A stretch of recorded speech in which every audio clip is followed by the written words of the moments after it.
আসসালামু আলাইকুম। কেমন আছেন সব? আশা করি সব ভালো আছেন। আমি বাউরিয়া বলরামপুরের বাসিন্দা, উলুবাড়িয়া পূর্ব কেন্দ্রের বাসিন্দা আফসার আলী খান বলছি। তো বিষয়টা যেটা ছিল, আগামী 23শে এপ্রিল আর 29শে এপ্রিল আসন্ন বিধানসভা নির্বাচন।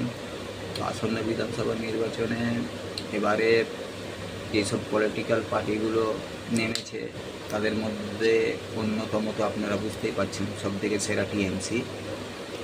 তো পেছনে আছে BJP, Indian secular front, Humayun Kabir, এনারা পেছনে আছে। তো আমি ভিডিও বানাচ্ছি বা আমার সহযোগিতায় আরও যারা বুঝতে পারছে না তাদেরকে জানানোর মানেই হচ্ছে এটা, যে এবারের যে পলিটিক্স, এই পলিটিক্সটা একটু অন্য রকমের হচ্ছে আর কি। অন্য রকমের বলতে ওখানে ভাঙার চেষ্টা করছে, আর টিএমসিকে তো সরাবার যথেষ্ট চেষ্টা বিজেপি করে। ওটা তো জানেন আপনারা, তো নতুন করে বলার কিছু নেই। কিন্তু এবারে যেই চক্রান্ত ভাবে ও সরাবার চেষ্টা করছে, সেটা আপনারা নিশ্চয়ই ধরে ফেলেছেন, বুঝে ফেলেছেন। কী দিয়ে বুঝেছেন? সেদিনকে একটা ভিডিও দেখলাম, সেই ভিডিওই দেখতে পেলাম যে হুমায়ুন কবিরকে মাঠে নামিয়েছে, 1000 কোটি টাকার ডিলও হয়েছে। এটা হয়তো সকলেই জানেন, সকলে দেখেছেন, বলতে পারবো না। তো উনি তো বলছেন না, কিন্তু পাবলিক তো বুঝতে পারছে না। তো ওনার কাজ হচ্ছে, হুমায়ুন কবিরের কাজ হচ্ছে যে মুসলমান ভোটকে ভেঙে দেওয়া।